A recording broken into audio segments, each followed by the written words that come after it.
to those who are at their first branch meeting. For those regulars, of course, first meeting for the year, and for those from Christchurch, like Mr. Reed, welcome to St. James North. I know Minister Forde, he said he is in the vicinity, but he'll rest for a little while. We've had him in Parliament on Friday, and I think he continues tomorrow morning. But I said, let's speak a bit and converse a bit about where we are at after 21 months in office in the Barbados Labour Party, change of government, what we've achieved, and we speak frankly on what we have achieved and what have been our challenges, what we still have to do in view of where we came from, where we are seeking to head, and of course we can only do that with your help, because you need to carry the people along with you. And what are the challenges we face, and then I'll speak a bit in terms of St. James North, what projects I have carried out and plan to carry out in the near future, and then in terms of my ministry, the initiatives in my ministry and the challenges that are faced there. Of course, we all know, look, you gave us a tremendous mandate. I mean, it is very, very rare that a government in the Western Hemisphere operating by the electoral process, fair and free elections, wins all the seats. Extremely rare. Happened only in Barbados on 2 occasions, in Jamaica once when the opposition didn't contest the election. I think in Trinidad once as well, same situation where there was no contest. And not only winning all the seats, but 74% of the vote, and winning every box except 2 throughout the country, 311 of the 313. An overwhelming mandate given to Prime Minister Mia Motley and to her team. And but with that mandate comes tremendous responsibility. And I could speak for myself, but I think I could also speak for the vast majority of my colleagues. Politics takes up virtually all of my life in terms of service, because when you come into office with a country that is the 3rd most indebted country in the world at 176 debt to GDP ratio, with the government printing money, $50 million every month to pay public servants that can't afford to pay, you have a serious problem. We've brought that debt ratio down in 21 months from 176 debt to GDP ratio to 117. And that has taken tremendous sacrifice. It has been at a cost, and I thank you all for staying with us, staying the course. Yes, to do that, we had to terminate the employment of just over 1,000 public servants. One of the most difficult decisions you would have to make as a member of the cabinet, but we had no choice. Yes, we had to renege on our international debt, which became due a week after we came into office. Yes, first time in Barbados' history that was done. We had no choice. If you only have $220 million available to you, and that debt repayment is 80 million, you can see, I mean, all of us here are big adults, you run households, you only buy or pay for what you can afford. And we didn't bring that about. But to protect the people, we made that decision. And we restructured our debt. We've done that successfully. So the usual abject political nonsense of the former Prime Minister 2 Sundays ago about how our not paying that debt of 80 million to, I think it was Credit Suisse, was worse than the 23 downgrades successively that he presided over as Prime Minister of Barbados. We take that for what it is, and I think social media has dealt adequately with him on that. And that is the problem, that we had a ship that was leaderless for almost 8 years under that former Prime Minister, who didn't understand, quite frankly, society, economics, or anything, and felt good in himself to be Prime Minister, but doing nothing else to fulfill the responsibilities of the post. We have, of course, successfully confronted the sewerage issue in Christchurch that, quite honestly, was an embarrassment to our country. Never before. Sewage in the streets, businesses closing down, people dislocated from their homes. We dealt with that. Garbage collection. Yes, it took a while to get that under control. But I mean, when you come into office, no garbage trucks purchased in the last 12 or more years, you have a serious problem. We now have 28 garbage trucks on the road. And certainly within the last 2 months, garbage collection is now a non-issue. I haven't heard anybody mentioning about garbage being a problem in the last 2 months since we got these new trucks. Trucks big, could hold a lot. And I mean, and I no longer have to be calling the SSA Northern Depot essentially on an every other day basis, asking them to collect garbage in whether it's Mullins, Upper Carlton, Western, wherever. Issues of increase in salary, you know, couldn't pay you more than the 5%, but 5% was certainly 5% more than the 0% that you received under the last government since 2009. 5% increase in salary, another manifesto promise fulfilled. We have maintained our educational support system. In fact, improved it by again allowing children of Barbadians, adults, to go back to university free of cost. And that, if you were to ask me to name one, I mean, you could have named 100 plus, easily 200 mistakes of the Democratic Labour Party, but I think this is the one that, in my opinion, stood out. Their removal of state-funded tuition fees for Barbadians at the University of the West Indies, because, as you know, this is the avenue through which families have been able to move from poverty to middle income category in Barbados, where poor black people's children have been able to achieve. And when you did that, you remove that support system, set Barbados educational system and social system in effect back 20 years, as Sir Hilary Beckwith said. So I was happy to be part of a cabinet that agreed and a parliament that carried out, again, where the state pays tuition fees. And being able to renegotiate the 200 million debt that the Barbados government owed to the University of the West Indies. First time in the history of Barbados, first time in the history of the University of the West Indies that the Barbados government owed the University of the West Indies money.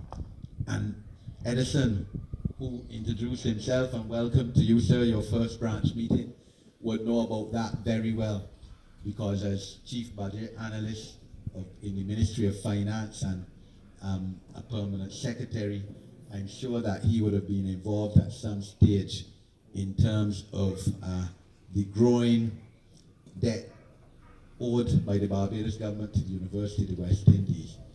And in terms now of dealing the renegotiation of it, and as the Prime Minister announced, I think it was on either Monday or Tuesday in Parliament, how we were able to deal with, in fact, eliminating the debt owed to the University of the West Indies by giving land and other aspects to the University of the West Indies, and to now be debt-free again to the University of the West Indies. The non-contributory old age pension, because look, our main aim is to protect the most vulnerable in society. And of course, old people will always be among the most vulnerable, together with people with disabilities, and of course, a lot of people with disabilities are elderly people, senior citizens anyway. And you increase that by 50%, $155 every week, or 2 weeks, I think it is, to $225, because you have to protect the most vulnerable among your society.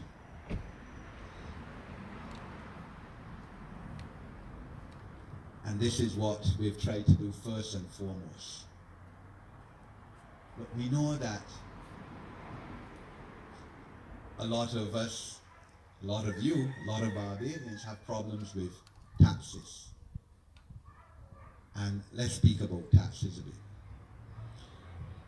We have reduced the income tax twice now within the last 8 months. Income tax was reduced, the ban, in June, July last year in the Prime Minister's budget speech. Income tax was also reduced again at the start of this year, January, the ban. You now pay less income tax. In addition to that, the reverse tax credit, which was implemented in the last Barbados Labour Party government, but which the Democratic Labour Party government stopped paying, has been increased from $900 a year to $1,800 a year. And people getting it. So, you know, because it's one thing to go in Parliament and make a law, but then if it isn't implemented, you could as well not have made it. People got the reverse tax credit and got arrears of reverse tax credit as well. Same as arrears of income tax and arrears of VAT. And this is extremely important,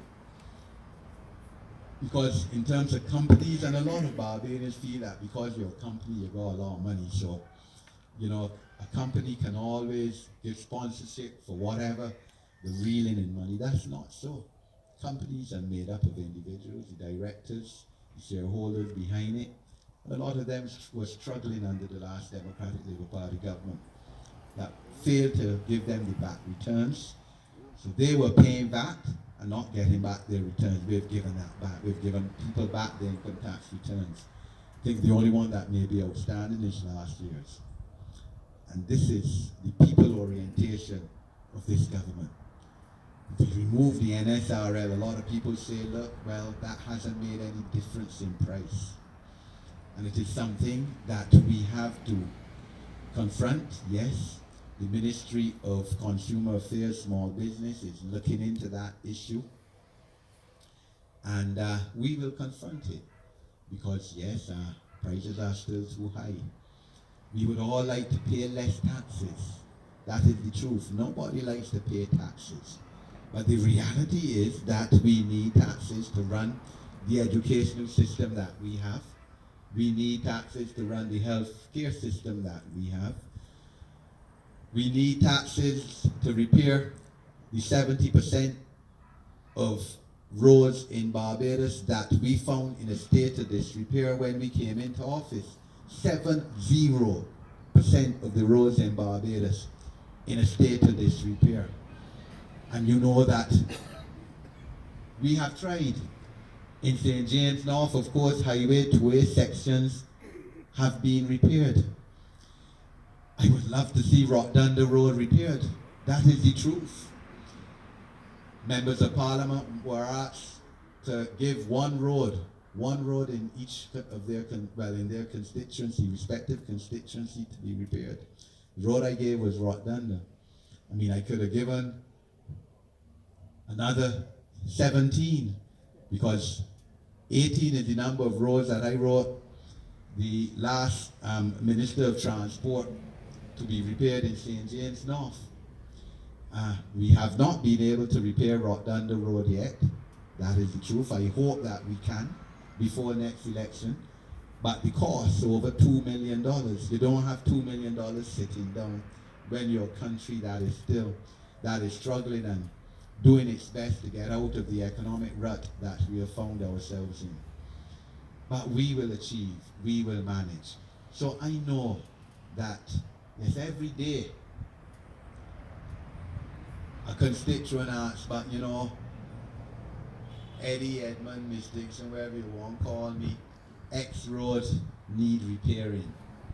Up to today, saw someone who spoke about road in Upper Carlton, number 2.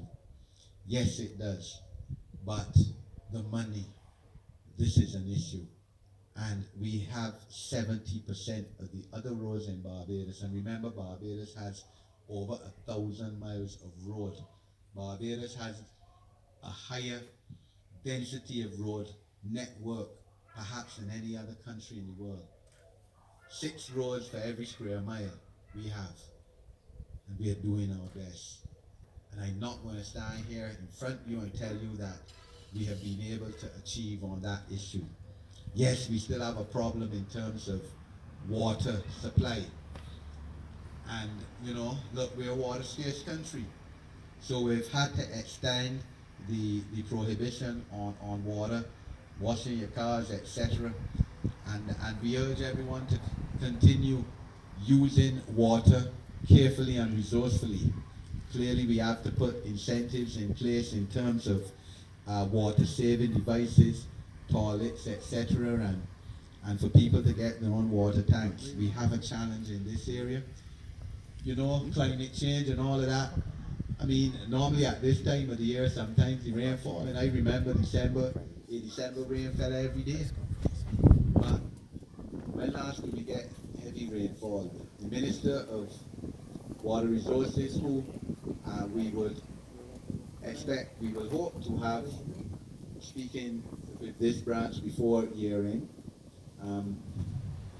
will be certainly doing his best on this issue. But it is a matter that we will confront head on. Those of you who live in Link Road area know that when they last had a major water outage here in St. James North, when we had the 2 days outage of electricity in November, Jeff and I walked a Saturday morning, almost every house, Lake Road, saying what the issue is, empathizing with the people, because water is, of course, a commodity that you can't live without. You know, so I confronted the issue. And those 8 houses that we didn't do that Saturday morning, I came back the Sunday evening after the Independence Church service at the gymnasium and went to the other 8. Because I felt it is part of my responsibility as a member of Parliament to empathize with the people and say, look, we're going to do our best. We're going to send water tanks, because the water tanks weren't coming.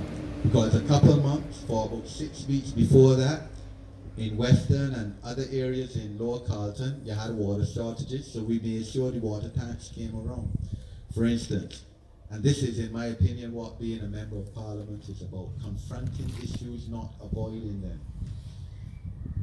We have a challenge as well with our social welfare support system. And Minister Cynthia Forde, whose birthday is today, and we wish her a happy birthday, start of St. Thomas Regathering Month, is well aware of it. And she and the Prime Minister have already publicly said that we will reform the social welfare system. Before Cabinet at present, proposals started to discuss them last Thursday. They need to be strengthened because it is too difficult. let's face fact. You know, I mean, there are women, yes, in Barbados with more children than they could financially and emotionally afford to have, but that's reality. You can't send the children back where they come from. This is the first Sunday that I'm now a grandfather, and precious little girl, God, she's there. Can't send her back. She's there. So, women, yes, 5, 6 children, struggling, but you should have, and this is what we pay taxes for too, for a social welfare system, whereby those who have can help those who don't have. Because the children have to survive. They have to be given an opportunity, a real opportunity, to survive and do well, an equal opportunity to do well in this country. That is what Barbados is about. But if, when you go to the welfare department, there may be bureaucrats for whatever reason, and some of them may have valid reasons, you know, but the ability to communicate with people at this level, at the level that they have to deal with, perhaps needs improving, and we have to help improve that and buttress the social welfare system. Not that we are going to encourage people who can work and who are fit and able to find jobs to laze around. Everyone has the responsibility to look after their own interests and their own families. And the first respondent should only be the state or the politician if you cannot do otherwise. So I look forward to the reform, the social welfare system, to make it more amenable to helping people who need the help. Women with young children who they're fighting and struggling to raise. Old people, people with disabilities. These are the people who our social welfare system has to and has a duty to have an interest in. Yes, we have a challenge in terms of housing and jobs. And this isn't unique, or this didn't come about 21 months ago. We've always had a challenge in terms of provision of housing for the more vulnerable people of the country, for poor people. And we would love to be able to be in a position to provide houses for everyone who needs a house.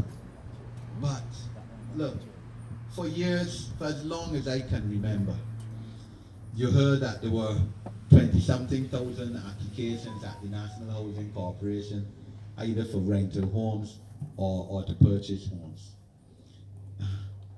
The state cannot provide all the houses for those that need houses. We would have had a forum at the Lloyd Erskine Sandifer Center, I think it was in October, headed by the Prime Minister and herself, because look, we have a Prime Minister that takes the lead on virtually everything that goes on in this country, and this is what leadership is about.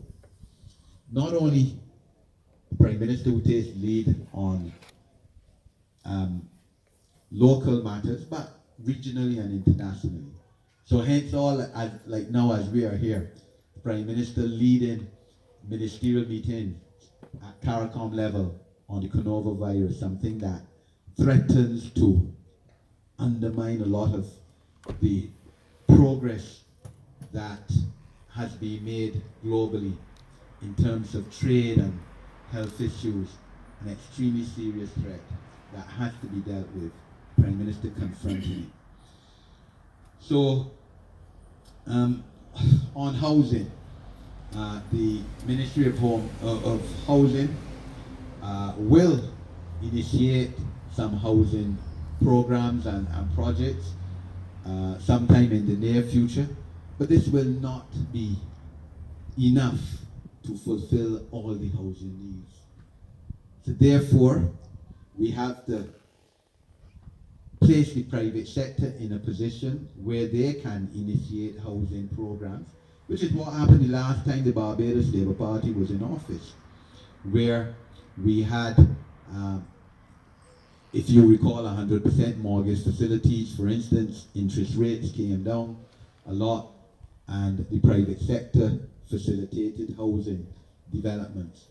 And this is what we also have to do. We involve the private sector in that forum, and we certainly look forward to partnering with the private sector on this issue. But again, I think the people of Barbados will have to go back to traditional Barbados times, where, as the older among us will know, that you built houses piecemeal. You didn't look to build all a house one time on a Sunday morning. The neighborhood, your community, your friends do piece by piece, and eventually you redo your house or you build a house. These are the kind of visionary initiatives that we will have to go back to solve what is, yes, a pressing problem that government is not going to be able to solve in its entirety. No government of Barbados, no state can supply all the housing needs of the people of Barbados. Jobs, of course, is another issue. Yes, people are under pressure with jobs, so therefore we have to ensure that a lot of the projects that are on stream get off the ground this year. We have projects, the Hyatt and Four Seasons and many others. We have, of course, the initiative in Bridgetown with the recreational facilities that will become reality with the taking down of the NIS building and the fire station. So we are committed to generating projects that will provide employment for people. Because a lot of economic activity, as you know, revolves around construction. Last time the Barbados Labour Party was in office, and unemployment at 6.7% in 2007 was at its lowest since the abolition of slavery. We had a lot of construction going on. You used to drive from Black Rock down to the end of our constituency just before Spikestown, and I used to count like 15 projects going on, people employed. You want a plumber, a mason, carpenter, boy, if you get them on a Sunday morning, you're lucky because they're fully employed. So this is our aim again, and this is what we will do in terms of starting these projects. A lot of the problem dealt with the bureaucracy, the time it took to get projects underway in this country through the Town Planning Office. And we have reformed town planning legislation to make it easier for permission to be granted and for projects to start on time or in the near future. Come inside, John. George, come. We have seats here up front that are available. You don't have to stand anyway. Mr. Bell, come and sit down. Okay. So these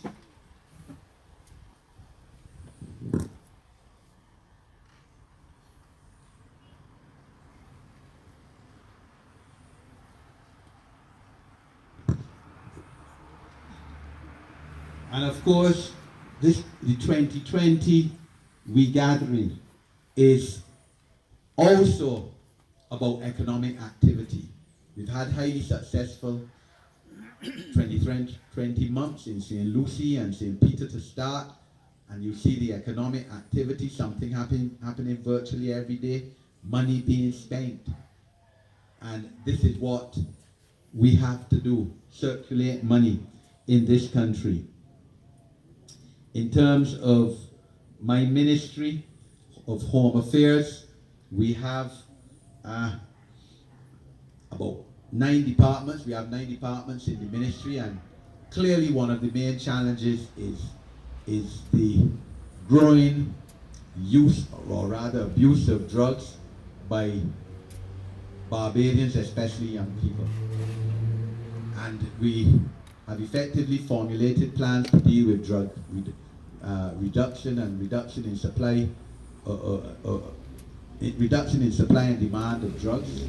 This is most important, even as we, of course, have legalized the use of medicinal cannabis for those who are in need of it, something which I support.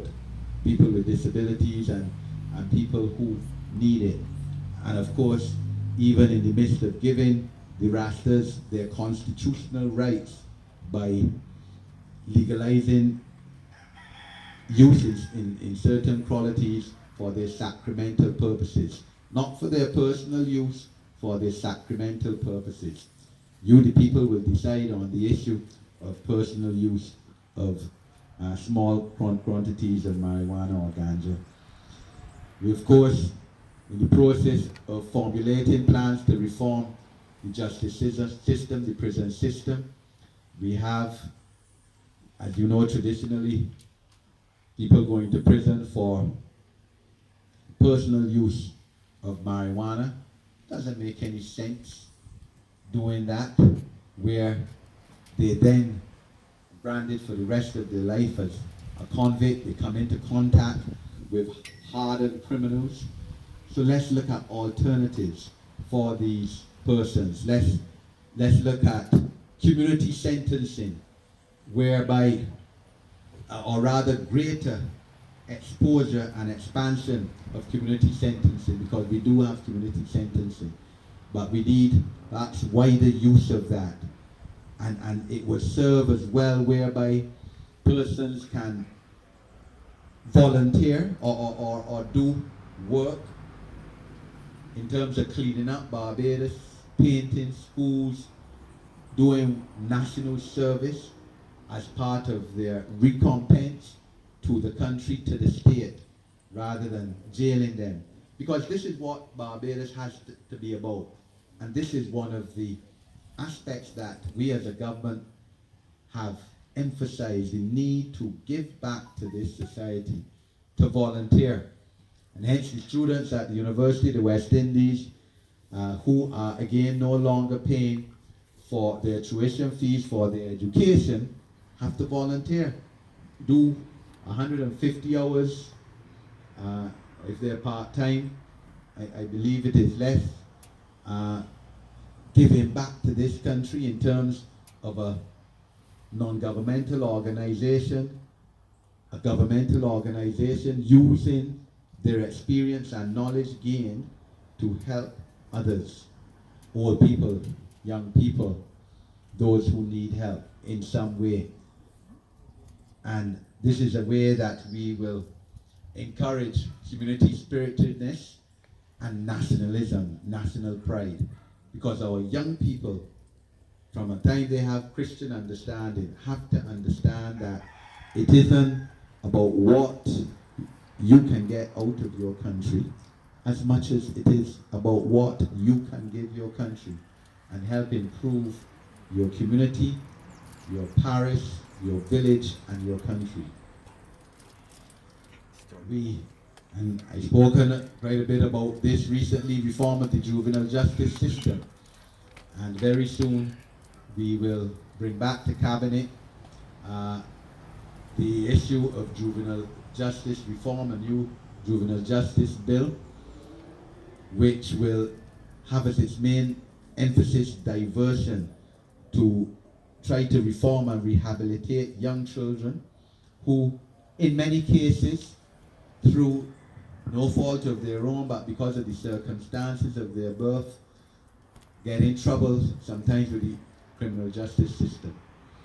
And we owe our children this, because we have to confront the issue as well of those children, and you hear about 200 odd children in the school system who are given problems that they should not be given. and we're dealing with this matter as well in association with the Ministry of Education and the Ministry of Youth Affairs. Of course, for 6 months of every year, half of every year, we're confronted with a hurricane season. And all like now, therefore, I urge you and everyone you know to prepare for the next hurricane season, due to start in, 4 months' time? April, May, 3 months, 3 months' time.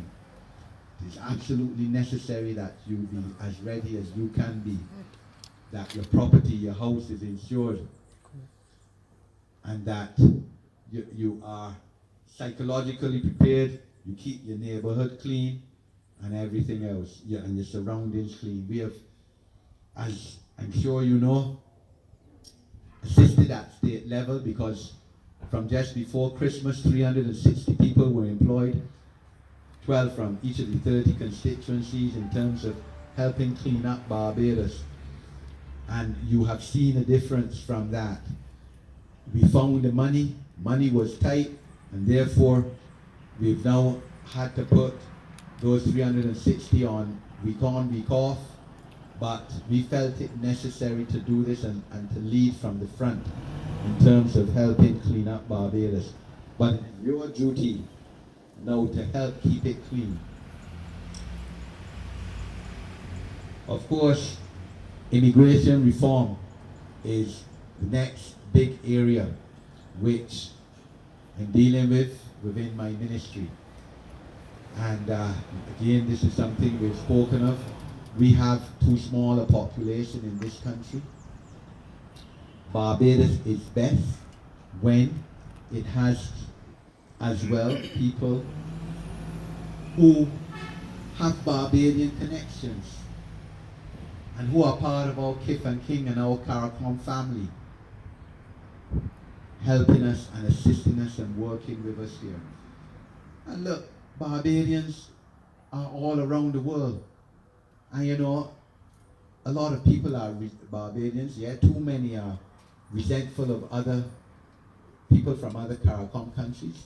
But in many cases, people from CARICOM countries have Barbadian connections, not because initially they came to Barbados, but because Barbadians went to those countries.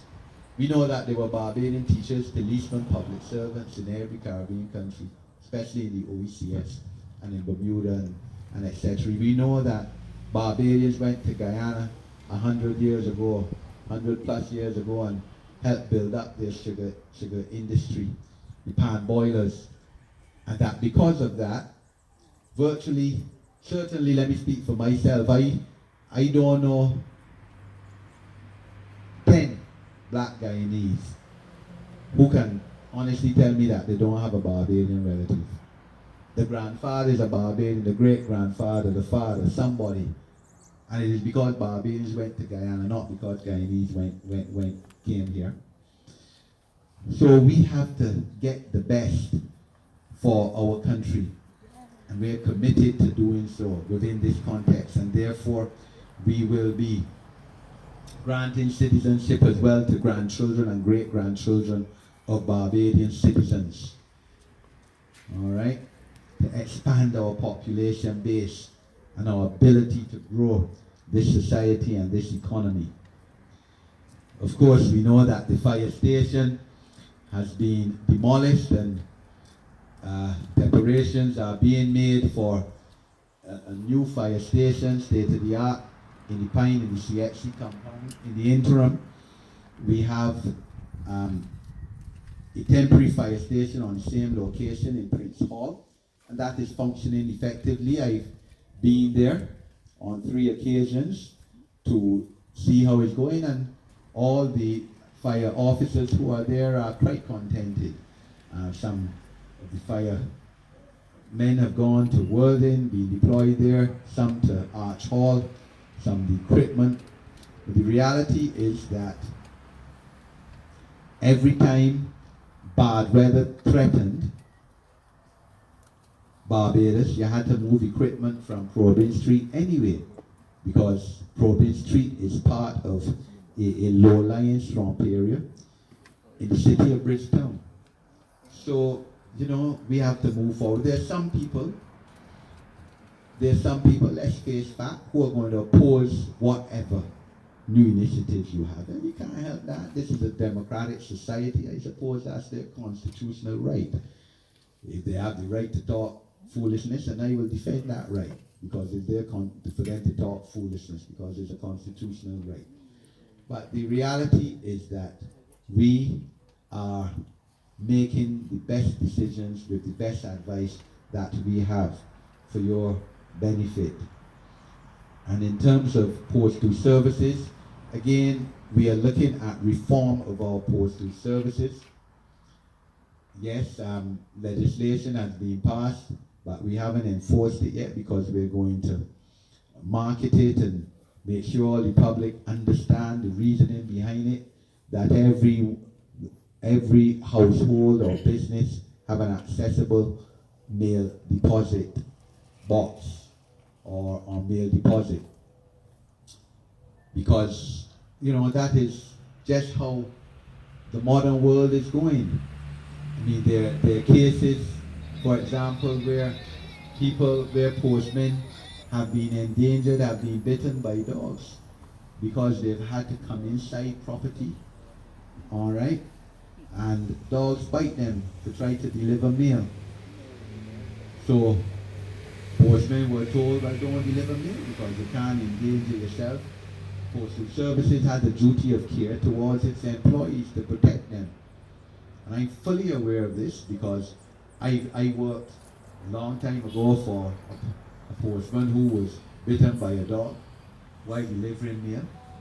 And I have personal knowledge because I had a neighbor two houses from me who had a situation with a dog running all about the neighborhood. In fact, on my property too, taking away my daily newspapers and putting it down in a gully just before election. And quite frankly, at one time I thought it was somebody trying to send me a message that they could come on my property anytime they want. Because one time I was up 2 o'clock in the morning, saw the paper in my driveway, and by the time I gone for it, 6 o'clock in the morning, it's not there. And I called the police and said, well, police, boy, it is election time. I feel that I just gave you a notice, not that I frightened, but somebody might be coming in my yard trying to scare me. Till I realized that the dog had taken the paper, putting it in the gully. So the Postal Service told the postman, quite rightly, don't deliver mail at that house. If they have a vicious dog there, the people had to go for the mail. And I got some lawyers, you know, I'm a lawyer for 36 years, but I have to admit they got some lawyers that will write any kind of nonsense you want them to, a client want them to write once you pay them money. A lawyer writes telling the postman how the postmaster can put the post office in court. So I picked up the phone, called the lawyer, not administrator in charge of postal services, but at the name and said, look, this is foolishness. This is a foolish letter you have now written. That is the truth. Because I can come in court, not as minister responsible for the postal services, but as a neighbor with full knowledge of what's going on. That your client has a foolish dog that running all about the neighborhood, causing their problems, and a postal service is right in saying that their postman is not delivering mail there. Come and get your mail at the post office. All right, and we didn't hear anything more, but that was the correct stance to take. Because in fact, the postman didn't even want to deliver mail at me, two houses away, because the dog running about the place. That is the truth. I wasn't getting mail neither. So, you know, these are the initiatives, but people will talk, we will market it, and it will come into force around June, together with some other regulations. And yes, within the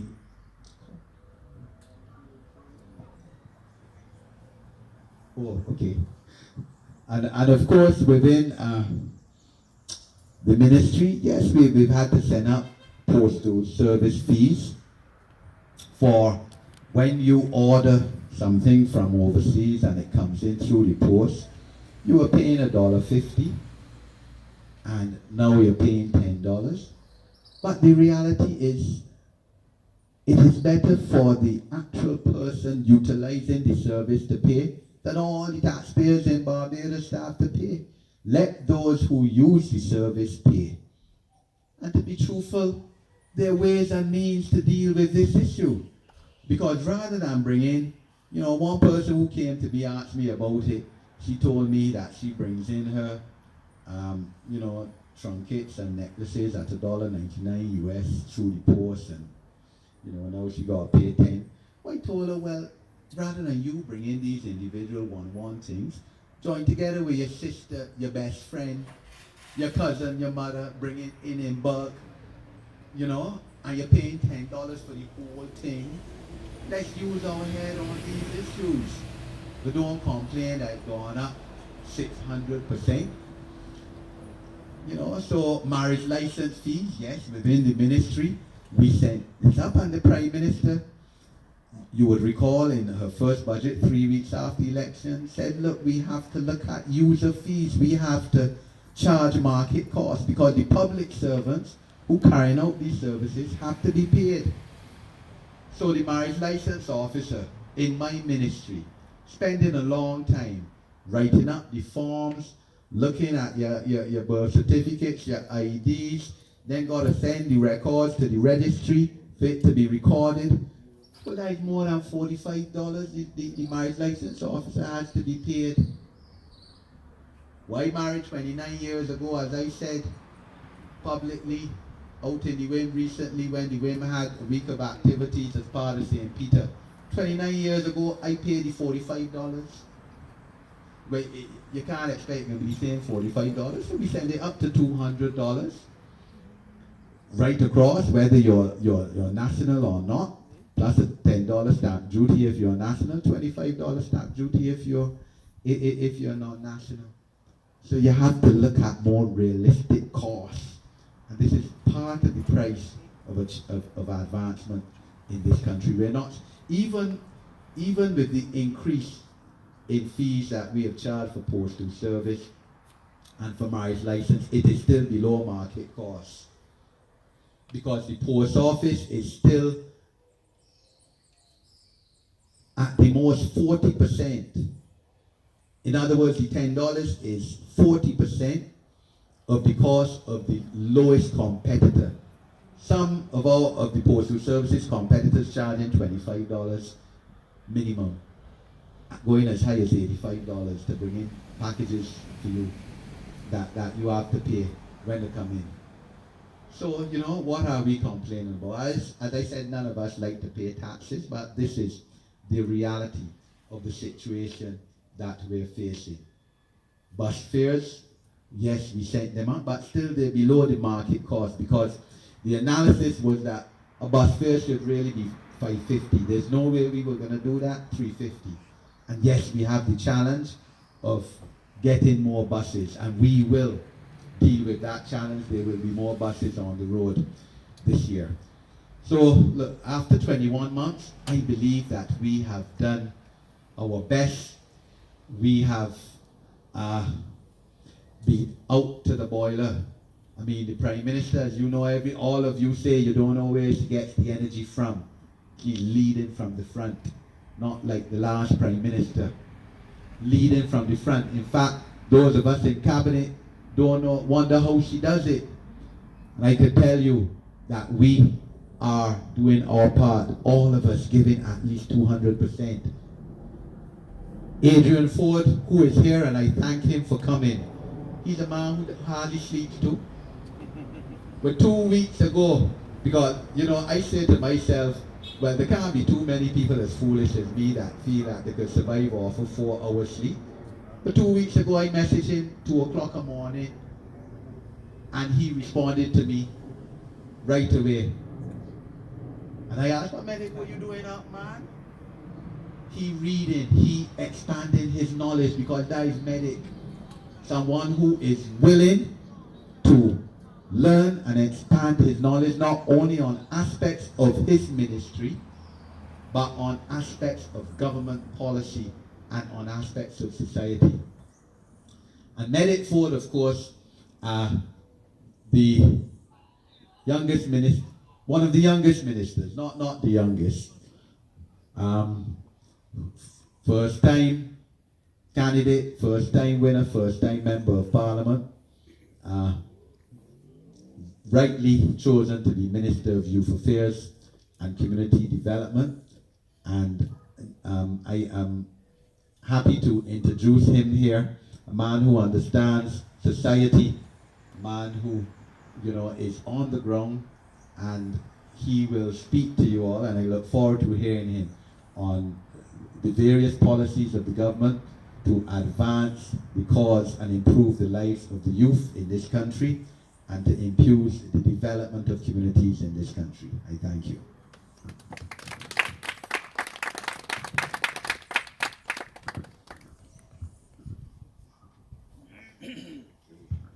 Good afternoon, St. James North. I couldn't have said it better and it was to introduce myself. The reality is that it was an arduous exercise for me to be here this evening. I had a procedure done in my tooth yesterday, but their promise is your comfort or your food. And I certainly don't think that because people of St. James North are foolish people. Certainly we don't operate like the previous government. So therefore I am here today as living proof. In the words of the Prime Minister herself, give us the vote and watch us. And when we promise something, I am here to say as well that we must recommit to every single promise that we made as a government. And I am also recommitting to you that even if I had the worst case of glottal fry, I'll be here today to expose the good work of this ministry over the last 21 years. So I want to tell you thanks for welcoming me to St. James North, and thanks for inviting me, because we as a government certainly cannot win the battle. And it's a battle to help improve the lives and put Barbados back on the map as the epicenter that it really is. We cannot win this battle if we operate in silence. And certainly, what Eddie does in his ministry, what he does in his constituency, must mirror certainly what I do, and every single member of parliament do, and every single minister do in his ministry.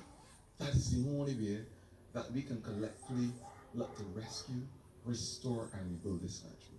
And so, to you, Minister, I want to say to the residents and the people of St. James North, you have committed and continue to commit yourself to the cause of the Barbados Labour Party.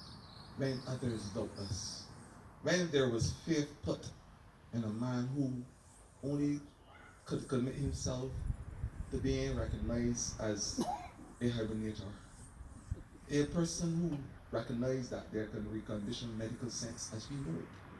Because I know about lizards hibernating, and snakes sometimes, baby bees, but not the Barbados Labour Party one. But a man who can say and be proud of exposing the view that he, as a human being, is the first human in this world that sleeps while other persons are awake working hard. When we have a man and a government, when Barbados was getting trip anniversary, after trip anniversary, about 6 or 7, that seat, the trip of life has been employed. When that was happening all around him, and he could find time to resort to a political cocoon, then we know that we have a real serious problem. I want to say to you, the people of St. James North, that every single member, every single one of us in this Barbados Labour Party, every single one work with every ounce of ADB to ensure that Barbados have a space that it can be recognized, that its people can be recognized as one of the best nations in the Western Hemisphere. And certainly St. James North has been good to the Barbados Labour Party. You have stayed committed to our fight and our ethos. You have recognized in every single candidate that the Barbados Labour Party has put before you that this is the best person and the best representative to take this country forward. And as they say, in the words of Adrian himself, we have to say a big, heartfelt thanks to you. Because it is your, each and every one of you all, committed effort. It is the collective ideas and the effort of every single one of you that will make a difference to this Barbados. And so, I want to say to the people of St. James North, you have done the entire Barbados proud by giving us and lending to us a man like Eddie Hinkson. And as he said, this Prime Minister, I don't know where she get the energy from. I don't know what she do. Every time I see her, I remember the words of Lionel Richie, and most of you are older than me. I say she's not once, twice, 3 times a lady. We have 3 times a lady in one embodiment, and that is in Mia Hamamaki. And I want you to understand what we have done in 18 to 21 months. The time it would take an elephant to born a calf. We have done nothing short of elephant work in this government. Every single minister can report the amount of work he has done. And like any good chemical reaction, we must recognize what we had before we get here. We must recognize that we were at the bottom of the chasm in every single ministry. We must recognize, of course, that there was little or nothing being done in every constituency. And that is a fact. And there would have neglected St. James North in a way that a mother probably would neglect the young child or the bastard child. St. James North, and Eddie, you can correct me if I'm wrong, was given nothing, not even a nothing cake under the Democratic Labour Party. And you can tell me if I'm wrong. It was not recognized as a part of the geographical space in Barbados. But I want to say to you today, you have a voice in Eddie Hinkson. A man who sees this constituency as the epicenter of Barbados, in the same way that I would see Christchurch West Central as the epicenter of Christchurch. And I do not envy him at all for fighting on behalf of you good people. But the Ministry of Home Affairs have done yeoman work as it relates to redefining the postal service as we know it. And I can tell you when he's correct. I do think that both of us are nocturnal individuals. I don't know what he's doing tonight. But I can tell you that when 3 and 4 o'clock, in the hours where other persons may have salacious thoughts, we are committed to working on behalf of the good people in our constituencies. I can tell you that for a fact. Because more oftentimes, the first person that you hear up in the morning in the chat talking about things that this government should be doing on behalf of the good people of the country is Eddie Hinkson. And the last thing at night, Eddie Hinkson again on the chat. One wonders what he does in between that time. But that's a matter for him and his concerted other. And I won't speak to that. But I'm saying is that we are married to the good people in our constituencies. And that is the fact. And I can say to y'all people, all I'm begging the constituents as I go around speaking and articulating and expounding on the work that we are doing as a government is to stay the course. Because we got this. Stay the course. It is only 21 months, it is 21 months. You know what's happening in the real life cycle of a child at 21 months? 9 months, yeah, the fetus is born. The first 6 months after, that's 18 months. You start to acclimatize, learn your surroundings, creep out the place, and it's called learned behavior. Sometimes they get a little maladaptive behavior in between there too. But you start to learn your environment before you start to really grow and develop. We are not ready yet to have our Usain Bolt moment. We will have it. We will run past Barbados and buttress every single one of you people in a special way when the time comes. But you have to give us the opportunity to make those baby steps. And we again has committed, as a government, not to walk in front. Recognizing, of course, that if you walk in front, a lot of you may not follow. We have said to you that we will not walk at the back because at this stage, like a toddler, you may not be ready to lead. But we have reassured you that we will walk by your side because we understand that the only way we can do this is if we walk together. That's it. We must be the perfect team.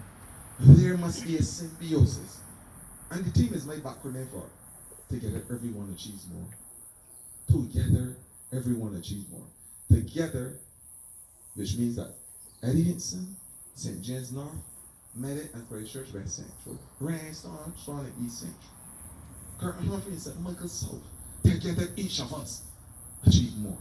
And that is the only way we can do it. But I'm making a clarion call together to the people of St. James North. That rather than sit down in little circles and crucify this man that is working everything, we are not going to be perfect. The honest truth. The only human being that is perfect is God Almighty. And the Prime Minister often said, in the pursuit of perfection, one may lose opportunities. We are not asking any member of parliament to be perfect. But what we are asking the branches is to come together and solidify your efforts amongst your comrades and your cohort. And one single mission is to lift up your MP. That's all they beg you. Do not sit down in little corners, in the nook and crannies of your member of parliament. Trust me, that is the worst thing that can happen with a branch who's supposed to be lending support. It's like a mother and father.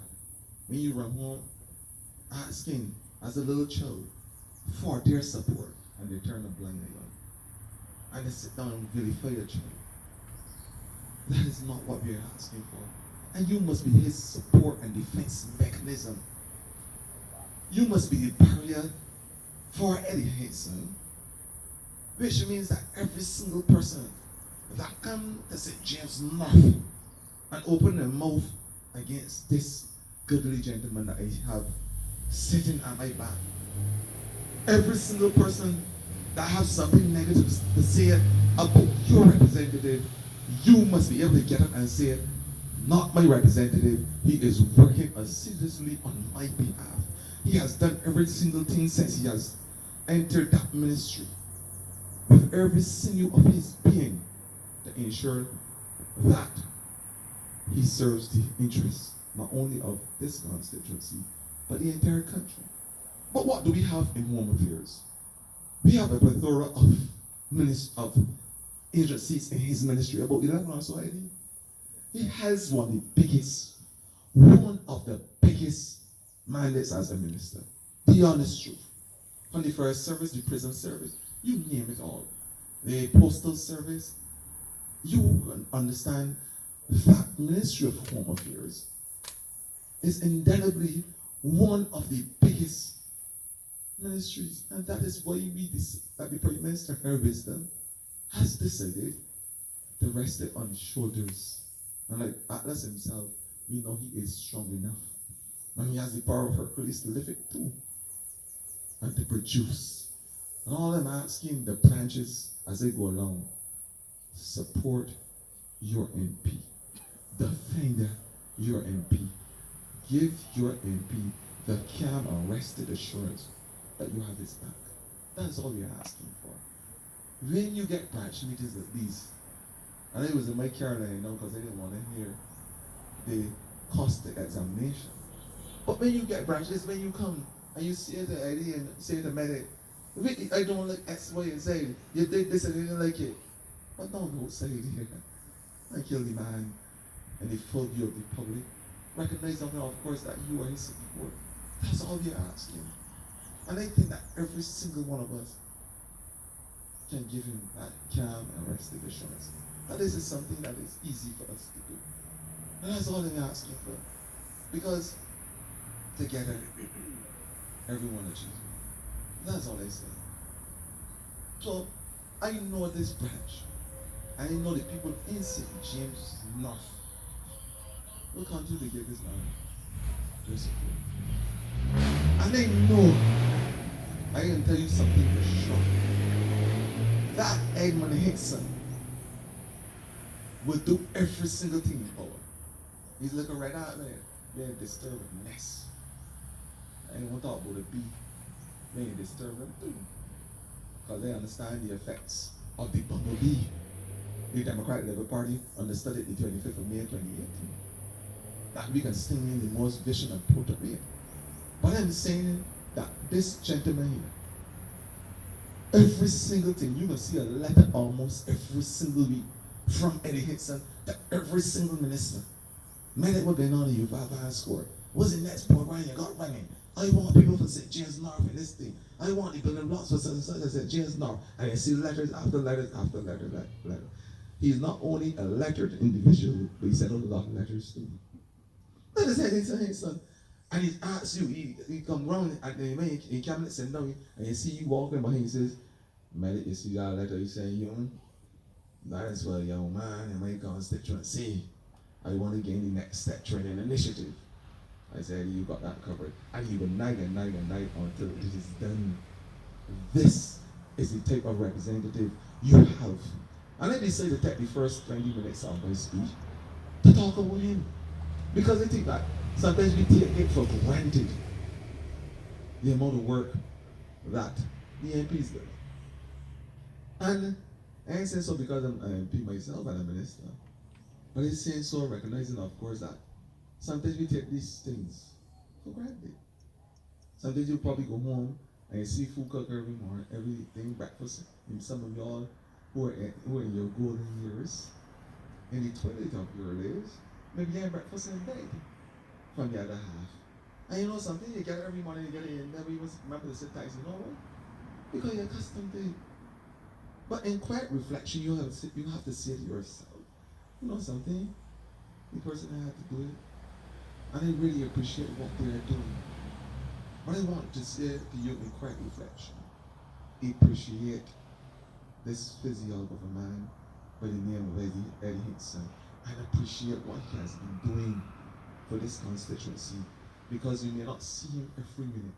You may not hear him on TV because he may not be a paparazzi like the man that I run against. That like the glitter, glamour, and glitz. I like to jump up and down and prance up. Some people call you little Hitler. Well, no, Hitler drank poison. Have you ever remembered this story? But they allowed him to drink from the poison chalice. And they had no medication for him on the 25th of May. I couldn't provide the medication because, for that type of poison, that the chalice of the Barbados Labour Party, he had no antidote. The honest truth. Make I tell you the truth. He had no antidote. But this, in the same way I'm saying to you, but Eddie has the antidote for this constitution. Don't worry. I am saying, give him your support. That's all I beg you. And I have to come here and I will be remiss of me to sit down and talk about all the fancy programs that I got in my ministry. And how I augment the cause of the young people. Unless I first start by thanking my colleague and comrade, Eddie Hinkson, for staying the course and help guiding the young MPs and politicians.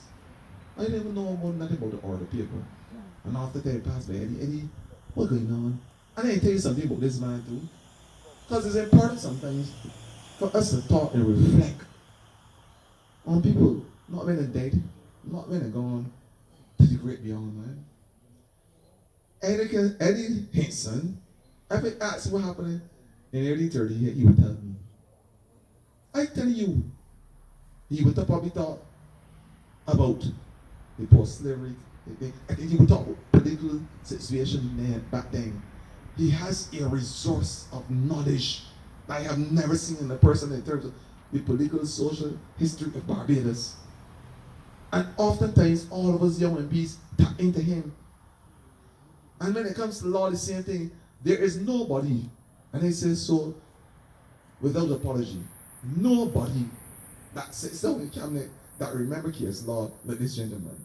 If there's a situation happen now, I need to tell you, well, in 1970 something, it was Queen versus Matt Brown. And in that case, it was rational descent, yeah. They made me talk about men's race, my race, actors races. Actors race, you know, I hear it good, you know. And they say the actors race, and the case said this and here's the that, and everybody looking at it. Some people can start to Google. But Hinkson, they might I tell you about Michael Lee because I know him. And you can remember every single thing in this constituency. Well, I see more living in such and such street. And I see more every morning. This is good, waste time, waste time, such this. I've been telling like people, tell me, man. I've been speaking about your representative. I want to hear you, man. I'm talking to you. We having a conversation here. This is the representative that we have. And he has helped every single young candidate and minister as it relates to understanding procedures in the house, understanding what is right and what is wrong, what you can do, and what has happened back then. He has able to reconnect you to history in a way to understand, well, this Barbados Liberal Party can draw a philosophical line in the sand as it relates to social democracy. And they could tell you about the territories we hold that allow the ordinary Barbadians. Because when we talk about the social democracy, we can have that conversation, man. I hear a man wake up from his sleep and jump up to say that the Barbados Labour Party ain't know nothing about the poor man and they understand social democracy. What happened under the last administration as it relates to the albatross put around the necks of every single young Barbadian who would have aspired to climb at that ladder and reach the pinnacle of their careers in education. When they are introduced to tuition free to destroy the dreams and the hopes and aspirations of every Barbadian. I am saying to you, it was the worst decision pre and post adult suffrage in Barbados. It probably is the worst decision pre-history, slavery too. And they say, so apology, Eddie, help me here. The worst decision ever to seek to destroy this country. If it is one thing that every single Barbadian when they go to the poll the next 20, 30, 40 years, whatever, remember that the government, the last lost lip, maybe lipid or whatever you can call it, language, government that you had. You all got a literate call it people in St. James now are white people. The last government we had created the biggest sin ever committed on mankind when they caused poor ordinary Barbadians to pay tuition fees at the university. If it is one thing that must be etched in the back of every single Barbadian who has a child to aspire to university, who has a granddaughter, not a world boy who want to get a little education, who has that person that they're trying to push up the ladder. Remember that they lost administration with one single stroke of a pen, went Parliament and reverse what the great men like Ratley Adams, Minter Crawford, help me here, sit down in the cellar in the early 1930s. That way you call it, Eddie? Huh? In the early 1930s, when you first thought, when it was first conceived about free education, man, and you're talking history. Ratley Adams, Minter Crawford, what was it? Help me here, Eddie? Blue Springer, man. Those men sit down in the cellar, as we know it. We have mosquitoes and things biting you up and cockroaches running about. I conceptualize the notion to have free education in this country.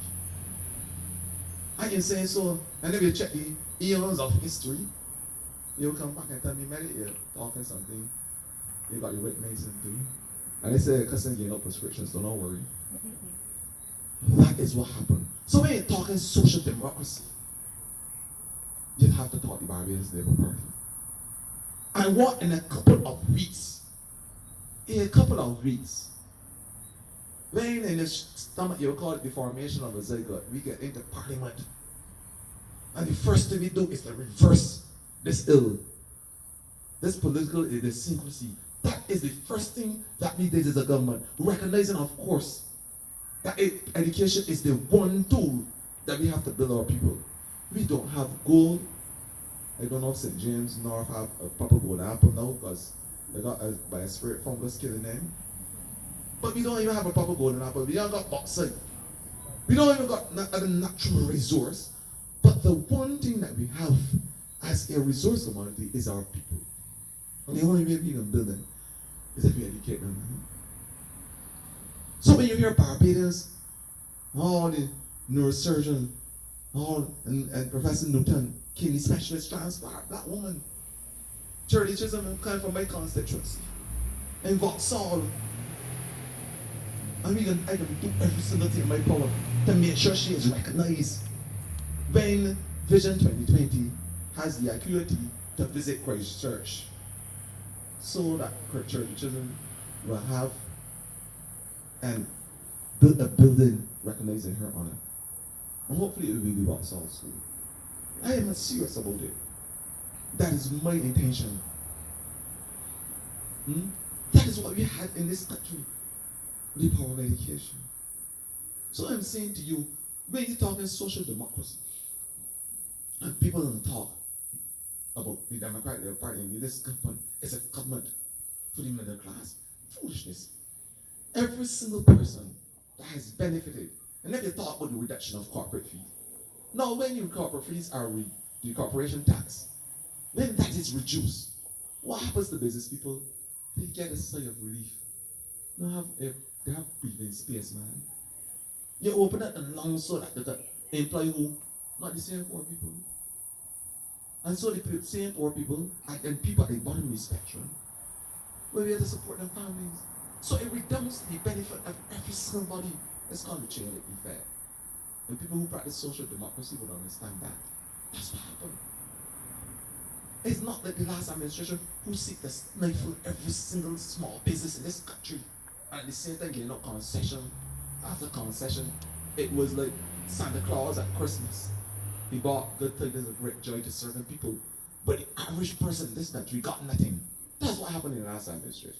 So when you have to start to have this conversation, you have to be serious what we are talking. And you have to reflect on history. And that is what me and Eddie, that's what we are here for, to tell the truth. The whole truth. And on a consecrated day like Sunday, today is Sunday, right, Eddie? Because we work so hard, I don't remember the days nowadays, man. On a day like Sunday, I will not visit the chapters of John 8 verses 44 when he says the devil is a lie. But you know who the devil was the last 10 years. So I'm saying to you today that when you talk social democracy, when you talk poor people, when you talk building them out, you only talking about the Barbados level parking lot. And that could be a philosophical line drawn in the proverbial sand as we know it. You're talking Barbados level parking. But I have to talk about my mandate as well. And how it can influence and affect every single household in St. James North. On the 20th, on the 25th of May after the election, it's 27th or 28th of May, the Prime Minister heard wisdom, and I agree with Eddie, not only because I am one of the youngest ministers in this country, but she recognized, of course, that they have a passion for the young people. But I will also remember, I will also let you all to recall that Hubert Humphrey said that the moral test of any government is not how you do the economy. The economy could be good, but the moral litmus test of every single government is how we deal with the most vulnerable, those in the dawn of their life, the children. That is me. I am charged with the responsibility to deal with the children of this country, the future of Barbados. He also said that those in the twilight of their years, and I see this lady here with a good golden cap, recognizing, of course, my friend here too, that the elderly must have a special space in this country as well, and must have a tangible state. Prime Minister her wisdom, recognizing of course that they have a love affair with the elderly, has decided to make me Minister of Community Empowerment, which goes from zero to wherever that day has come, that you will go and rest with the great Lord. And the disabled community. Now I am going to say to you, there are two people in this cabinet, and probably in the entire Barbados, as politicians, who espouse on the cause of the disabled community. One is Hinkson, and then they correct me if I'm wrong, and next is Adrian Forde. Correct me if I'm wrong, Eddie. He nodded in approval. He said true to you. Where's the truth? The disabled, how you treat to those three categories will pretty much determine, along with the upgrades and the stabilization and the fact that every single body has now reconnected to Barbados in a special way. That they don't want to buy with it because now it's in safe hands. So they don't want to make years. Ain't make the sense, Eddie? That is the stage that we are. We have leapfrogged how much countries, but 11 countries so far. When I talk about debt to GDP percentage ratio, they leapfrog a good Bayesian polywog, jump over them then, 11 countries. We were in 2018 the third most indebted country in the world. Eddie, help me here. The third worst indebted country with a debt to percentage GDP of 167 or almost 170 in less than 22 months. 18 months, sorry. You tell it would take another for the born calf, man. We have brought the debt down to 112 or so percent, thanks to the economic team of this Barbados Labour Party, with an intention to get it around 60%, which would be the perfect percentage ratio for open economy like Barbados. Understanding, of course, that the external environment pretty much determines what we do here in this little country, Barbados. This is what we are talking about. I'm certain that if you go back at one of his speeches, you will hear the biggest word ever created in the Oxford Dictionary, supercalifragilisticexpialidocious. That's what you call it? Eddie, help me here. Supercalifragilisticexpialidocious. I think you see that too. But saying fancy words is not the same thing. And I say to people, the difference is, I want you all to remember this was, I have to get into the heart of my discussion. But, I ain't starting yet. I'm gonna get there. I have to defend my party first. And my colleagues too. But, I know that when you were talking about the difference, philosophically and otherwise, of the two parties, I want you to remember, and anybody asks you, when you hear the atmospheric noises, man, how you bring this to call it?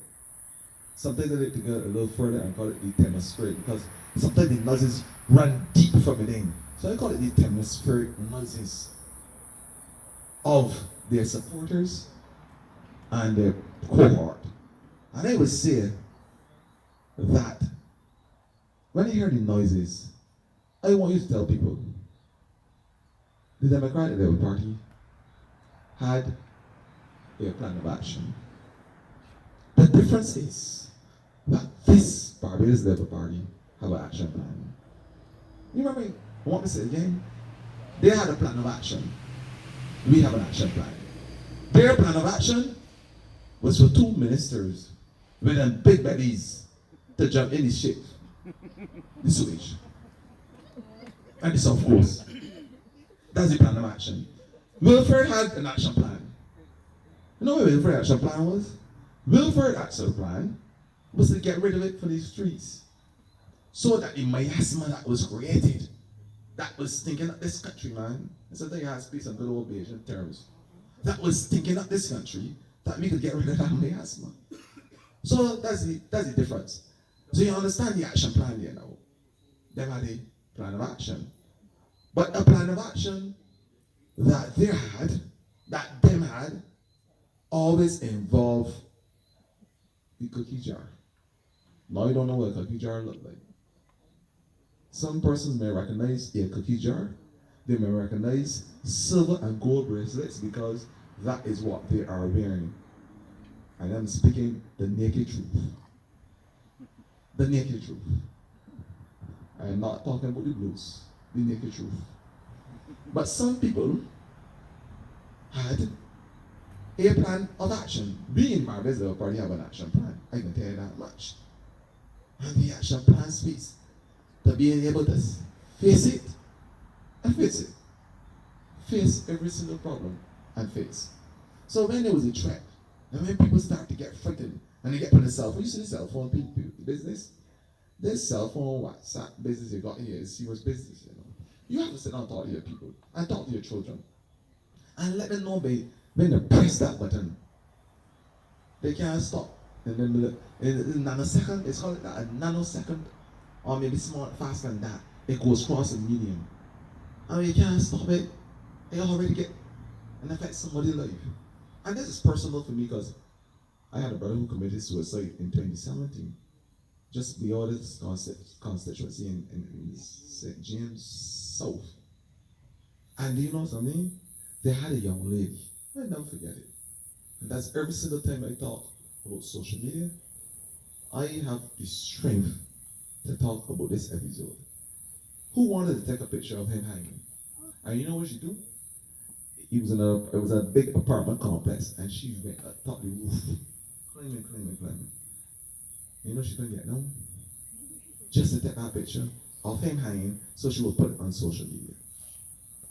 You see him? The HTTP fireman had to come and get you.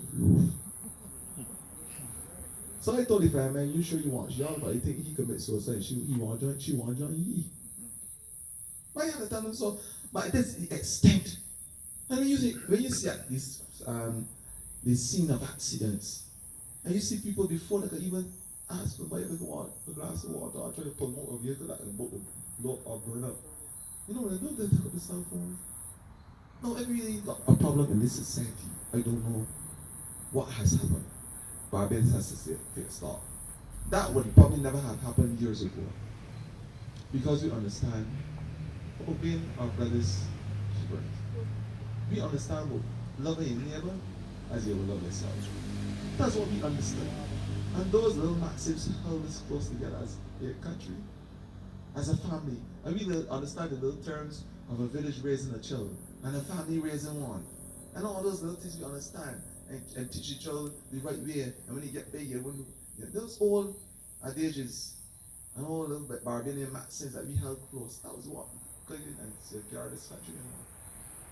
Many old people used to tell this thing, oh, when you're on, you're going to feel. All those little things that we need to tell our children, these things when you see them doing wrong in the community. And it gets back now to my ministry. Now, I have been given a mandate to seek to deal with the future of the young people of this country. And when I say the young people, I don't only involve those that you see in your physical space. But my job goes far beyond that. I have been given the mandate to provide a safe, productive space for the unborn child too. So every single thing that I do in my ministry must redound to the benefit not only of this generation, but the next generation, the next generation, the next generation to follow.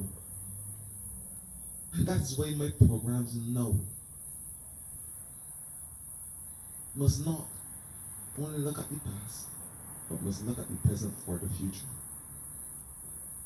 And that's what you heard the Prime Minister on August 15, 2018. In her lucid voice, talk about the start of the news conference of the Youth Advance Corps. Notice what the Youth Advance Corps is. I think they're going in the simplest term. The Youth Advance Corps is like this. There are about 7,000 young persons walking up and down the streets in Barbados in every single constituency, cumulatively, 7,000. Every single year, and I want you to listen to me carefully. Every single year, about 4,000 young persons leave school every single year, about 4,000. Out of that number, around 2,800 are unemployed, remain unemployed, or disengaged. 2,800. I want you to work with these numbers. 2,800 out of 4,000. And out of this, about 1,400 or so, when we do our traces studies, because my department in the ministry, we go around with the youth commissioners and in the constituencies and do traces studies to find out what our young people want to do. In the traces studies, the young people say they have an unequivocal desire to be entrepreneurs, to own their own business. That's 1,400 out of that 2,800. The rest, the other 1,200 or so, they go on advanced into university, community college, polytechnic, you name it. But you know something? You still have 2,800 unaccounted for. That are walking around the street, aimlessly getting themselves involved in every serious form of crime. The devil find hard work for your hands. Trust me on this.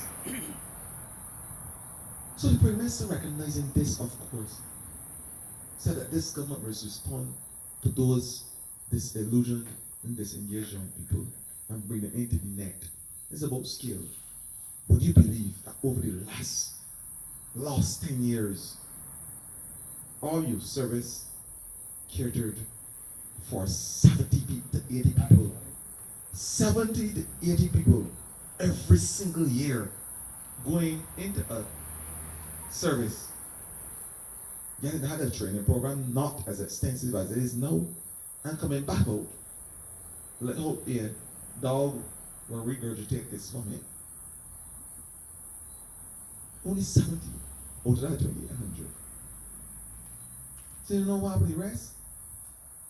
2,870, you will do the math. But the rest remain outside, not involved in any type of activities.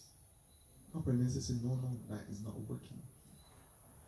So we started Youth Advance School with a maximum intake, when everything goes well, of 250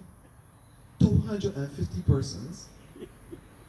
250 persons over a 4 intake period, which would lead to 1,000 people over the first year and 1,000 persons over the second year. That's 2,000 people. We are trying to capture from and move the numbers from 70 to 1,000 persons. So when you're talking about scale, that is what we are trying to do. And recognizing, of course, that they have a passion and a desire for technology, we allow young persons to be involved in all the agri-sciences, the hydroponics, aquaponics, animation, robotics, you name it. That is what the young people will do in this program. After this 6 weeks residential phase, and I must promise you that it, over the next cohort, it will be extended to a 10-week residential phase, where they teach life skill, conflict resolution, resilience, building of character, how to treat against cyberbullying, and all those other things. That is what we do in the first 10 weeks. And afterwards, they go into the different training modules, the different parts of the program. That's what we say about the Youth Advance for. In order to bring a set of young people who can resist all of our existential threats that we face with, whether it's biodiversity, whether it's global warming, the planting trees. They want to be involved in the Sea Turtle project, the Green Monkey exercise as we know it, the leaf tall gecko that is at Paragon now, where we try to resuscitate those lizards to put them at the level now that, because it's an endangered species level. That is what the young people are talking about. That is the ideas that these young people have. Virtual science and virtual reality. Looking at animation and robotics. And in the second phase of their program, they are going to build up all national projects. Which means if you have a pavilion in St. James North Those same young people will be trained, the ones who do the construction, will be trained to build out this and paint and provide construction for this pavilion in St. James North. And if there is the district emergency management unit that required some physical presence and additional labor force, those same young people will go and give of some rapt attention and assistance to the district emergency management. They will help with the hospital, painting, you name it all. They will be involved in all national projects. That is what the Youth Advance Corps will produce. Barbados not only who is ripe in terms of technological age and to fulfill our technological obligations, but Barbados who can also build out our country in terms of biodiversity and in terms of all the other senses as we know it. There will be some that will be going to Nature's Fun Ranch and get the jockey experience, because we recognize a lot of these youngsters are interested in stable management, jockey training. Those are what these young people are. We are going to unlock the passion of our young people and give them the opportunity to go after their dreams. That's what we're saying in the Youth Advance Club. You will have heard me talk about the building blocks as well. In Project Ridge, let's at every single constituency. Look at all those derelict areas. We are going to go in a soft way, engage those young people, train them. And I will say, I know sometimes we have this way of looking at the blocks and say, they're fellas on the block, they have to know good out and do sell drugs, smoke marijuana, and give a lot of trouble. I'm going to say to you, I visited each one. They opened their arms and engaged me and my ministry. 169 young persons turn up every single day out of the 4 blocks that we started the project with. And they training in entrepreneurship and life skills development like never seen before. Some have slippers, holy pants. Here as they know, it doesn't come as is Jesus in there as well? Huh? Come as you are.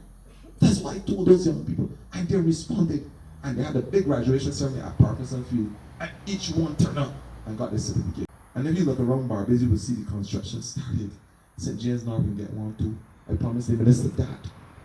St. James North is going to get one, and we're going to start with 30 around Barbados, and then we're going to increase it as we go along, because we are going to give them this chance, this once in a lifetime opportunity to have that paradigm, to have that conversation with them, because we believe that if you empower them, they'll put down those weapons of destruction.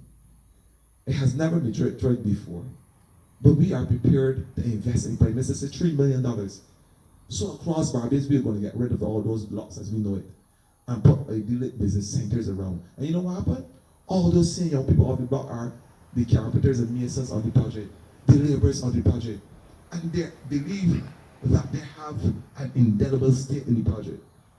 And so every morning they get out, you see the pictures and videos go around social media and on TV, youngsters working, pushing pine car and building out all those blocks with the contractors who come from within the area. Because there's another one of our manifesto promises that we will engage once it's under $250,000 contractors from within. And I was pleased to tell Barbados that the building blocks have started. And after these 30 blocks, we will continue again till we redevelop and recondition the entire Barbados. We are going to put commercial exercises across, whether it's barbering, hairdressing, because the women are on the blocks too, don't fool your foot.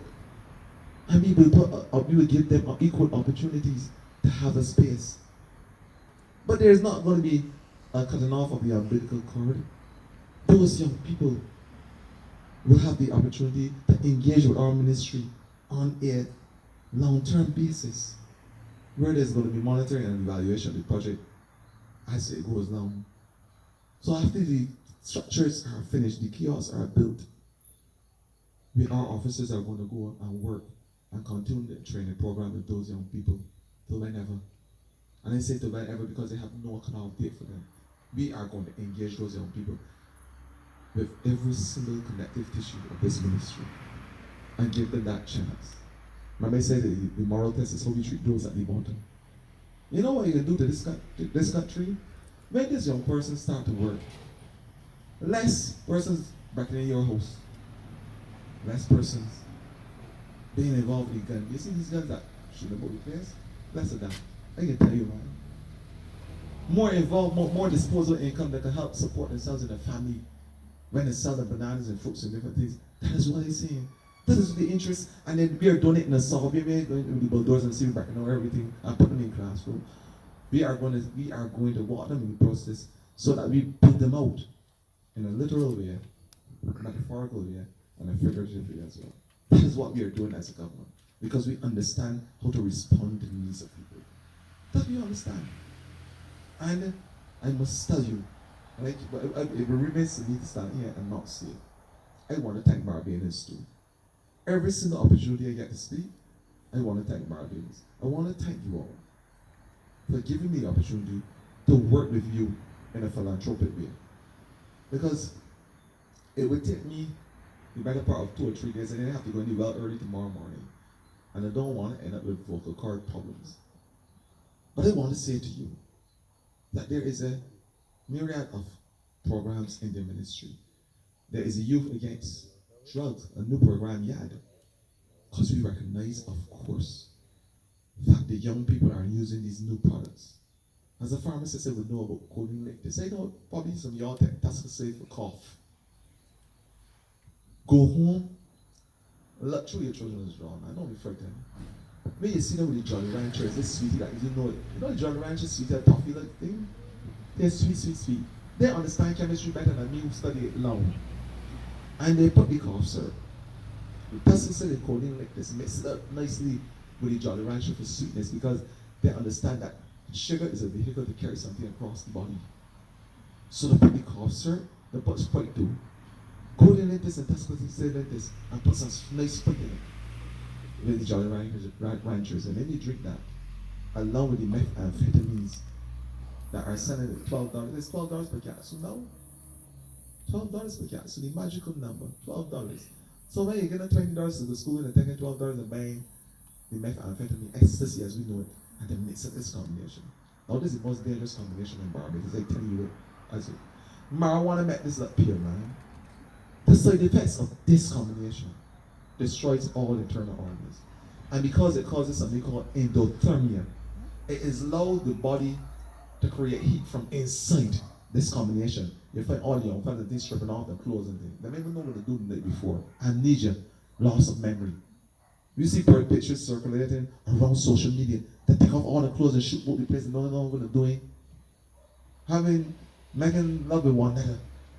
They don't understand what they do the night before. Wake up naked in bed and they don't talk to one another. All those other things happening with our young people with this drug. So this is how we responded, because remember I said the Prime Minister has an action plan, not a plan of action. This is how we responded.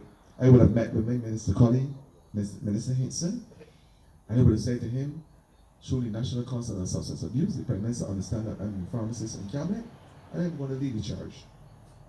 We are going to have customs, an educational program with our young people too, using your commissioners, community aids, as you know. We are going to educate our young people about all the side effects of this combination, how it destroys their body. In a practical way, we can go in communities to make sure that this is not the new political storm that can destroy Barbados. That's what we can do. We can work with customs to ensure that what comes in as your himbe is your himbe, and not methamphetamines, because it comes in the little capsules. Not the same way as your himbe, a drug that you would take as an aphrodisiac. Some fellas in here may know that. And ginseng, and all those things that come in it in the little packages. But we have machines to test them too, so we can work with the Attorney General office to make sure that the forensic unit tests these drugs when people bring them in, to ensure that if it says ginseng, or maybe it's that and not methamphetamines. That's what we can do. We are also look through the drug service with the inspectors, because we have lucid conversation to ensure that the drug inspectors go on the shelves as we know it. Because we have to change regulations. The last thing we had a day of a regulation was in 1993. There's so many different drugs that have come into the market. some that can be considered prescription drugs and non-prescription drugs. We are going to make the codeine like this and testosterone, all those drugs that are used in this combination, prescription drug, which means you need a prescription and the pharmacist to dispense them. You can't walk in shelf, they hold your own to walk and take a testosterone like this and codeine like this and drink as a cough syrup, then days gone. So if you can't maybe fight it at one end, the demand, you shut down the supply. Somebody tell me, well, minister gonna show you something, as I said, and when we get there, we will deal with it too. Because we will respond to the problems in this country. That's what we say.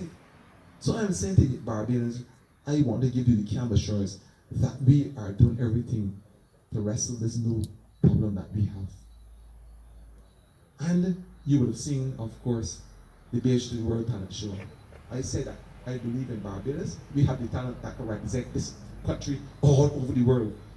And then in every single community, every single parish, 11 parishes, every single show in Britain's Got Talent has a viewership of 20 million. And that's when it down, when it lower. When it, so it is that 80 million people logging all over the world on Britain's Got Talent.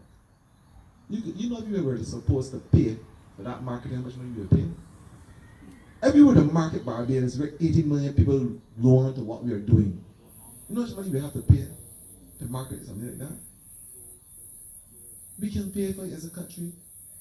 The exposure, we are going to put Barbadians on the world map. That's what we say in our talent programs.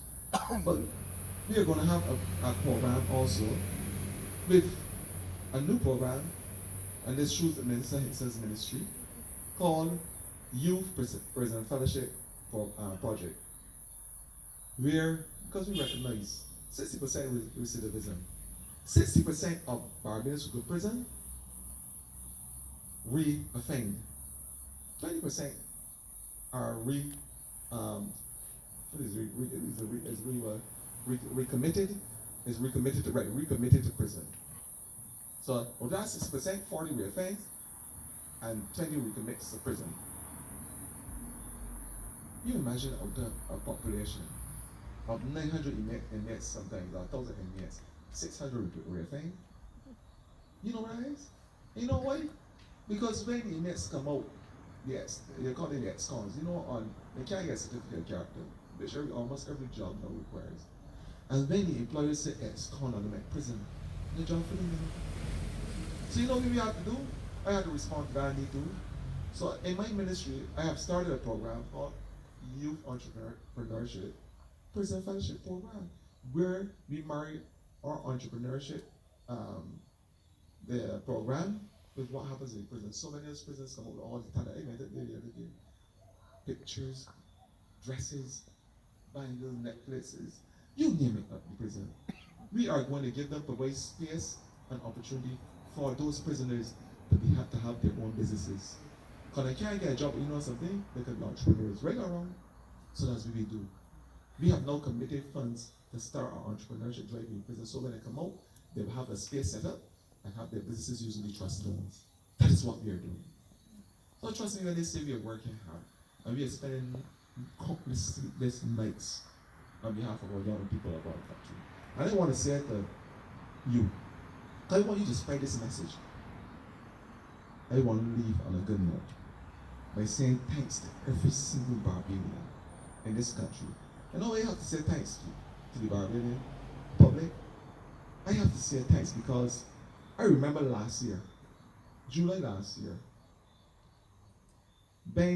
I was in a little problems in terms of getting people for the summer program. Because we as a government, Prime Minister said, Minister, the last administration, and the estimation, the last administration, about $6 million for the summer program. 3.5 million in caterers. I am going to give you $260,000, and you are going to execute the same program or better for the young people during the summer camps, national summer camp. I said, Prime Minister, you move up from 6 million to 260,000? I said, Prime Minister, I can't understand that. She said, you will get it due before you talk to Barbadians. I spoke to Barbadian on the Friday, can't remember the date exactly now. And I asked them to come out to help take care of their charges. The nation's children, some I can't start any money, I spoke to them on Friday. Former teachers, former policemen, persons who they call themselves the children's in the areas and the communities and things. Come out and provide that support, mentorship, and that structure for our young people during the summer program. By Monday, I had they call the formulation event on the Saturday, where persons that commit to coming out will come and sign up. They sign up event on the Saturday. And by Monday morning, when this summer camp started, I had 260 people.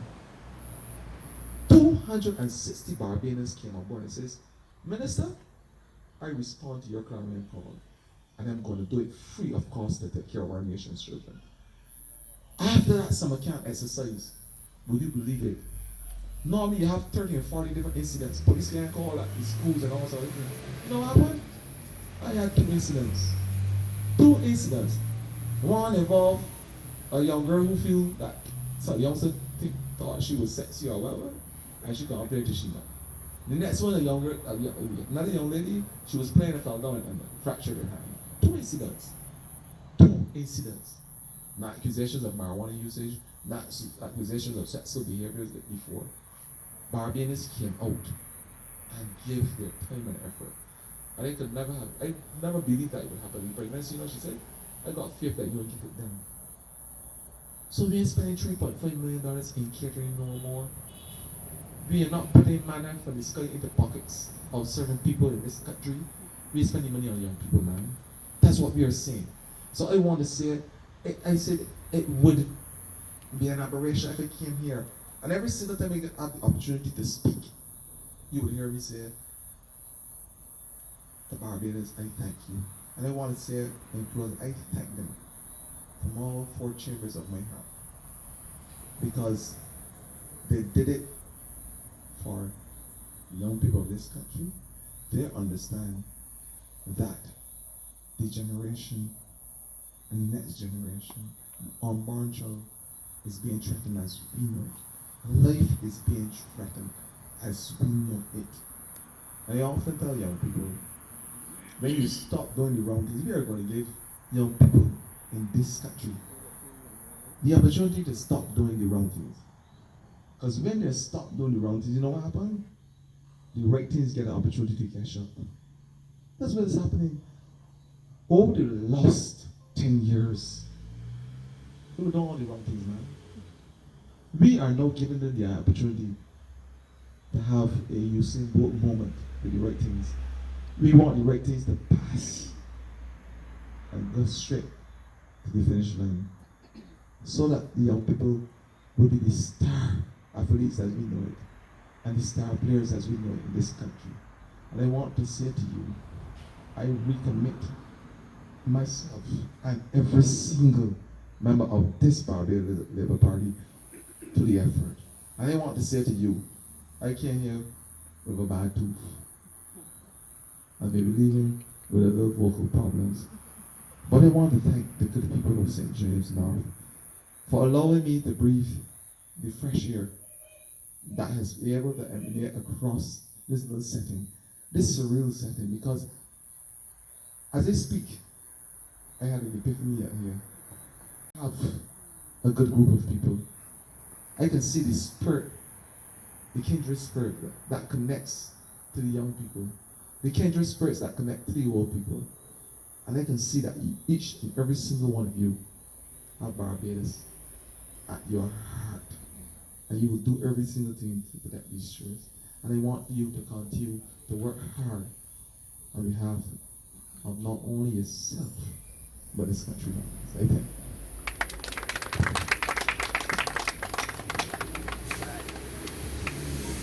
Thank you, Minister Forde, for that. Before, I know that it's a bit late, but I'm going to open for at least 2 or 3 questions. So, anybody has any questions for Minister Forde? Yeah, I have. You don't have to bring it up.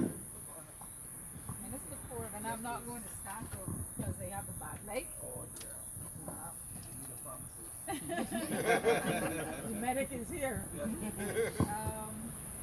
In your last couple of words, you spoke of the prisoners, those persons who are coming away from prison and trying to be reintegrated into society. And you spoke of the fund access, and you also spoke about the certificate of character.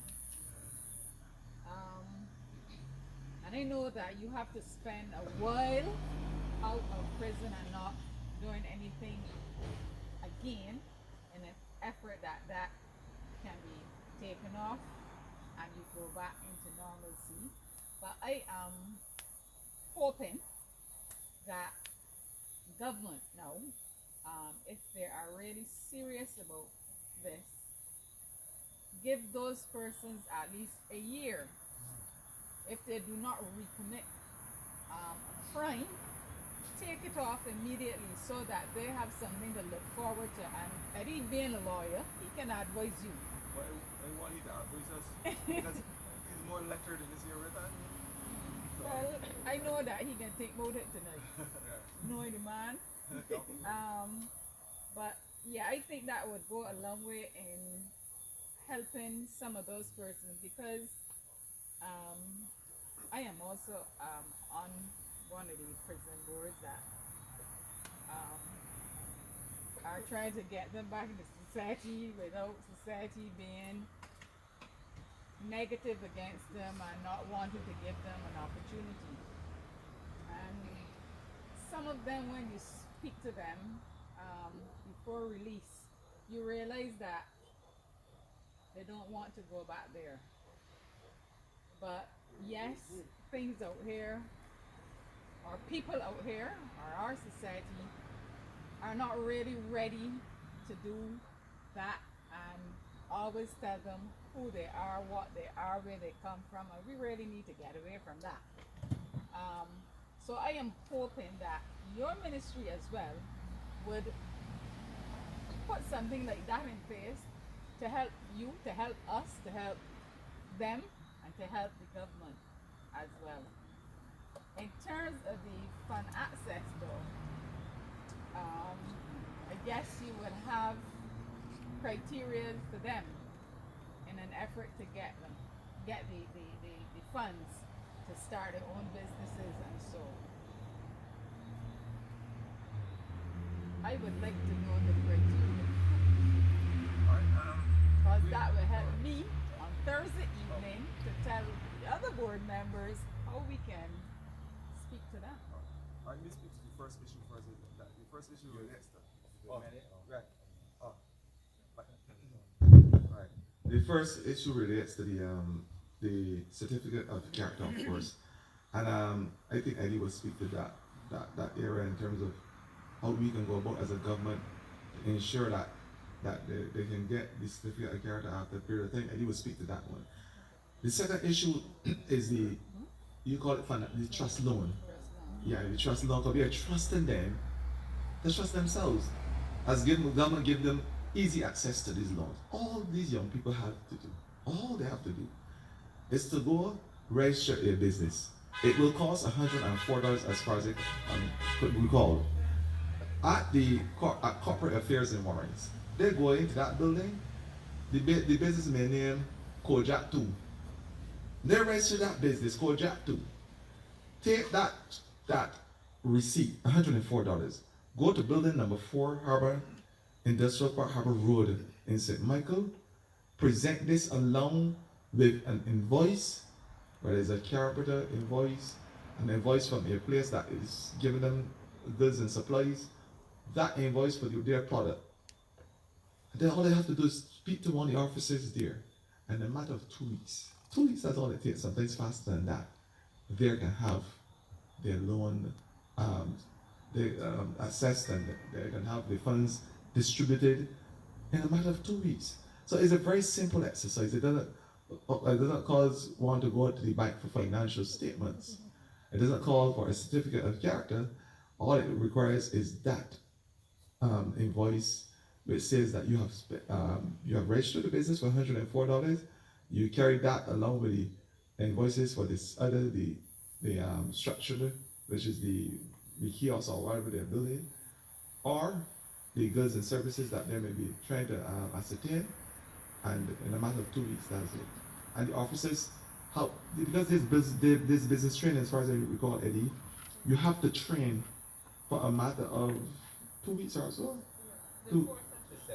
There's a setup, 4 subjects or so that you have to do before you even qualify for these. So we give you that training first, and then you're able to assess the one. So on Thursday you can speak lucidly on that. You remember what I just told you? They go out to corporate affairs, they get yes, and then they go to Warren's building number 4 with the information that is needed, and in a matter of 2 weeks. And trust me, they would also call Eddie 2 o'clock in the morning and say, Eddie, I just went and registered for a loan. I know you need to send a big WhatsApp message. I want you to call the people there and help them to process this loan for me. That's what they do. And I need a good representative. I know he would call and says, Jerry or somebody there. Call the minister. Call the minister. He would call the minister. I'll call somebody and says, man, help, give a help. You know? So we can help process the thing fast.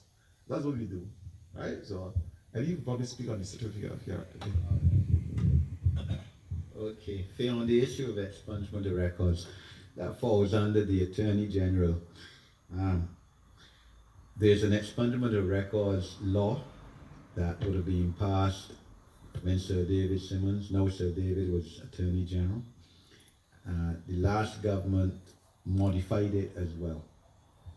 And depending on the nature of the crime for which you're being convicted, they would have a length of period that has to pass before your record could be expunged.